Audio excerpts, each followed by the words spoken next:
derivative. So, pag sinabi nating higher order na, ibig sabihin, pwedeng second derivative, third derivative, fourth derivative, kung ano man ang pinapahanap.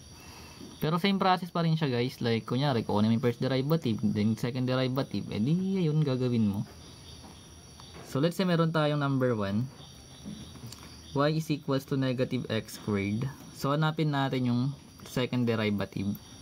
So, find y double prime. So, ano kayo magiging sagot? Tingnan natin kung may sasagot. Dali lang yan. Ganun pa rin yung gagawin eh. Ay, ang galing. Galing naman. Mini-mental mo na lang kami ha. So, magkakaroon tayo ng y prime guys. So, meron tayo negative. Baba natin yung 2 or 2 times negative 1. That is negative 2 yun. So, yung x natin magiging 1 na lang exponent. So, first derivative to. Pero kailangan natin ng second derivative, diba? So, sabi natin guys, kapag yung variables natin is 1 lang yung exponent, kung ano yung coefficient niya, edi yun na yung derivative niya. So, nandito negative 2. Or 1 times negative 2 is negative 2 pa rin. Then, yung x raised to 1 minus 1, magiging 0, which is any number raised to 0 is 1. So, negative 2 times 1, that is negative 2. That's yun. So, number 2. So, f of x which is equals to 4x cube. So, find f double prime of x. Mali pala yung ginawa ko kanina. Bakit ginawa ko siya ng f prime? Ganito lang pala dapat. Ginawa ko siya na namang inverse kanina. Oh my god. Basta lang ko gets yan. Mali lang yung pagkakalaki ko kanina. Anyways, ganun pa rin yung gagawin. So, meron tayong first derivative. F ganito lang, wala ng x, diba? Kasi pag ginawang f prime of x, x pa ba yun? Or ganito na lang. Anong kung x pa yun eh? So, magkakaroon tayo ng y prime na lang. Basta yan, gets yun. Ito magiging 4 times 3, that is 12x. Then, bawasan natin yung 3, magiging 2 na lang. Then, double prime natin. So, derivative na ito guys. 2 times 12, that is 24. Then, bawasan natin yung exponent. So, ito na yun. Gawin na siya kadali. So, number 3. Let's say we have y equals negative 4x. So, find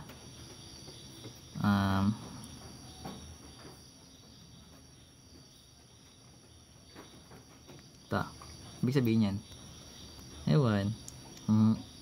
So, anong hinahanap?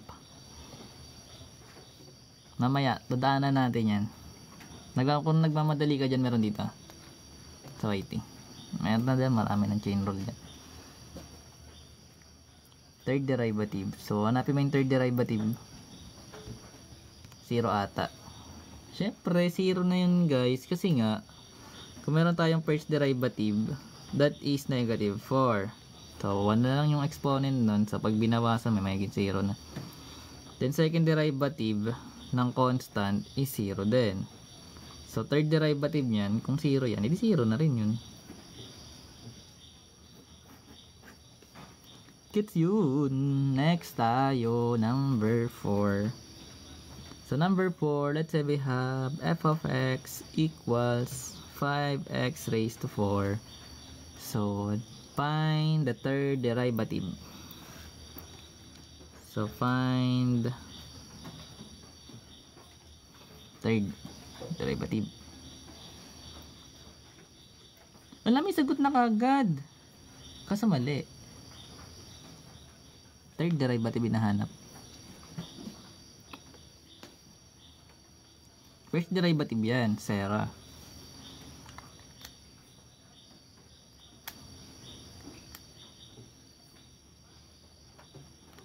Third derivative nga hinahanap eh. Hindi naman first derivative. So, kunin natin yung first derivative. That is 4 times 5 is 20. Bawasan natin yung exponent sa maging cube. So, hanapin natin yung second derivative. So, 20 times 3, that is 60. Then x, bawasan natin yung cube, magiging 2. Then third derivative na. So 60 times 2 is 120. Then bawasan natin yung exponent ng x. Magiging 1 na lang. So ito yung magiging third derivative. So number 5, may space pa. May variable pa yan guys. So y equals negative 5x raised to 4. Find 4 naman, fourth derivative.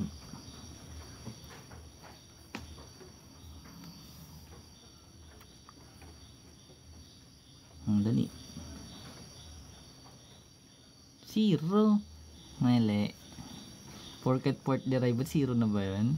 Hindi. Hindi mo sinagutan eh. Masanggan natin.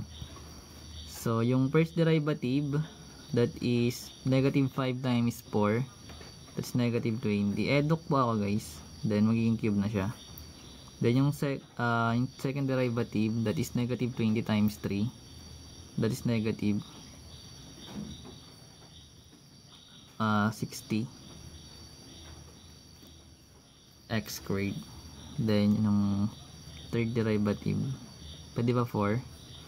So negative 120x. Then yung fourth derivative, sabi ni ano, yan, that is negative 120. Ay 1, saan siya nalagay? Sige. Anyways, number 6, ayun sabi ni Idol. So about, kung meron tayong y equals 3x raised to 5 minus 2x, what is d cube y over dx cube? So ano yung third derivative?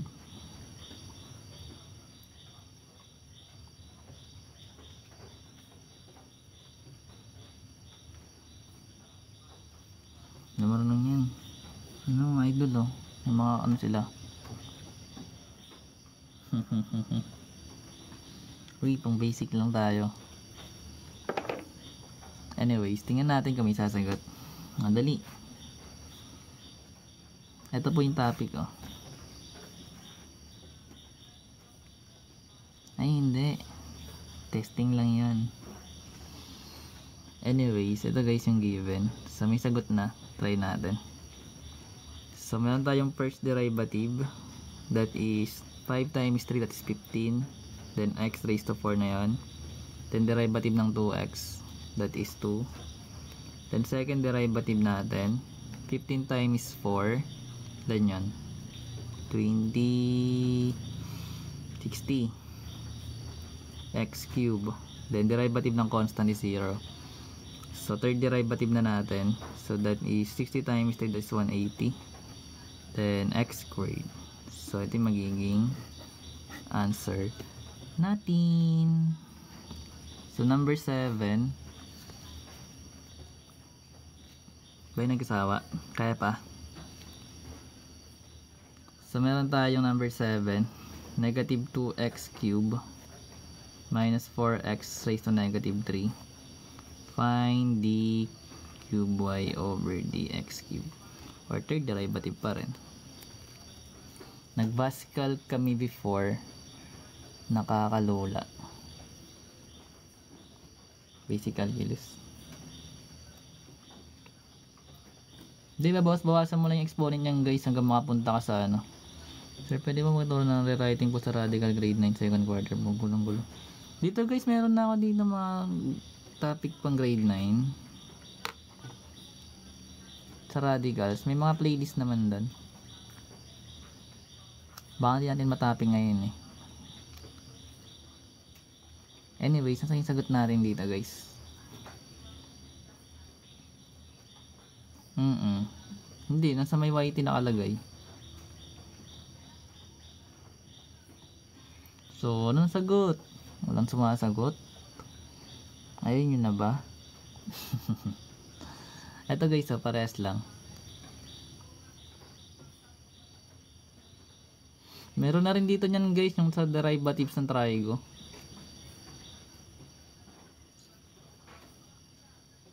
Walang sumasagot. Zerzyte din po. Kung ano yung nakalagay dyan. 2. Anong pangalan natin? So, first derivative muna. So, meron tayo negative 2 times yung exponent. That is negative 6. Bawasan natin yung magiging 2. Diba? Then, first derivative na ito. So, negative 4 times negative 3. That is magiging positive na siya guys. Kasi negative times negative is positive. Then, 4 times 3 is 12. Then, magkakaroon tayo ng x. Yung negative 3 minus 1, magiging negative 4 yun. Sana gets natin yun na nagbabawas. So, second derivative na. So, negative 6 times 2. That is negative 12. Then, yung x squared, magiging x na lang. Then, yung negative 4 times positive 12, that is negative yung sign. Then, yung 4 times 12, that is 48. So, magkakaroon tayo ng x. Yung raised to negative 4 natin minus 1, magiging negative 5. Then, yung third derivative, so, negative 12 x raised to 1. So, the derivative nun is negative 12. Then, negative times negative is positive. Then, 48 times 5, ilan yun? So, 480 divide 2. That is 240. X, then raised to negative 6. Binabawasan natin yung exponent. Sundan. So, dahil may negative exponent tayo dito guys, ibababa natin yan. So, magkakaroon tayo ng negative 12 plus 240. Remember, yung x natin, yung variable x lang natin naka-negative exponent. So, siya lang ibababa mo para maging positive. So, ito yung magiging sagot natin para dyan. Then, number 8. Actually, alam ko na yung tindahan naman yun. So, last na to guys para dito. So, meron tayong y equals negative x squared plus 2 then fifth root of x squared. So, find third derivative. Ba't po hindi kasama si 1/4 sa 240? Kasi po hindi naman po sa kanya naka-raise yung negative exponent. Remember po na yung variable x lang naka-negative exponent. So, iba tong coefficient. Magkaiba kasi yung guys na kapag ganito yung format, kunyari 240 x raised to negative 6. Ito buong term na to ay yung ibababa mo. Sa case kasi na itong 240 x raised to negative 6 natin, ito lang yung naka-negative exponent. So, bali siya lang ibababa mo.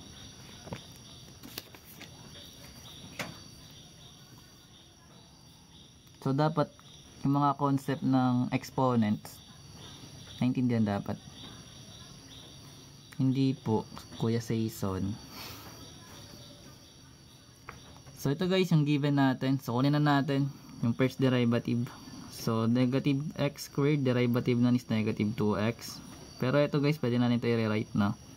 So, pag nire-write natin to guys na given, na tong term natin. So, lagay lang natin dito. Pwede ito na maging 2x raised to 2p. Kung naiintindihan yan. Remember, itong 2p natin guys, naka-raise pa rin siya kay x. Kasi siya yung malapit sa exponent. So, ibig sabihin, hindi kasama si ito doon sa naka-fifth root. So, ngayon, kung meron tayo nito, hindi pa plug na natin yung first derivative. So, magkakaroon tayo ng 2 times 2p. So, ano ba yung 2 times 2p? That is 4p. Then, x. Then, yung 2p natin, babawasan natin ng 5 over 5 or 1. Magiging negative 3p. So, ito yung first derivative natin. Sana i-gets yun na binabawasan natin ng 1. So, ngayon, second derivative. So, yung second derivative natin, or yung negative 2x pag dinerive, magiging negative to yun. Then, yung negative times positive, magiging negative. Then, yung 3 times 4, that is 12. Then, yung 5 times 5, that is 25. X. So, ngayon, kung meron tayong negative 3p minus 5 over 5, magiging negative 8 over 5. Alam ko, naintindihan yun, na fraction yun eh. Magbabawas ka ng 1, no? Kumbaga, magkakaroon ka ng negative 3p dun. So, minus. Yung 5 over 5 kasi is 1 din yun. kumbaga, pinag-isa lang natin yung denominator para hindi ka na mahirapan mag-simplify. So, negative 3 minus 5 magiging negative 8. Then, para sa third derivative naman, ganun pa rin. So, derivative ng constant, that is 0. Then, eto negative times negative, magiging positive. So, bali magkakaroon ka ng 12 times 8, lan yun? 16, magiging 96. Then, 25 times 5, that is 125. Then, yung x. Then, yung negative 8 over 5 minus 5 over 5, magiging negative 13 over 5. So, dahil may negative exponent, edi baba natin yun. So, magkakaroon tayo ng 96 over 125. So, nandito yung x natin. Raised to 13 over 5. So, ito yung magiging answer natin kung hindi kailangan ng negative exponent.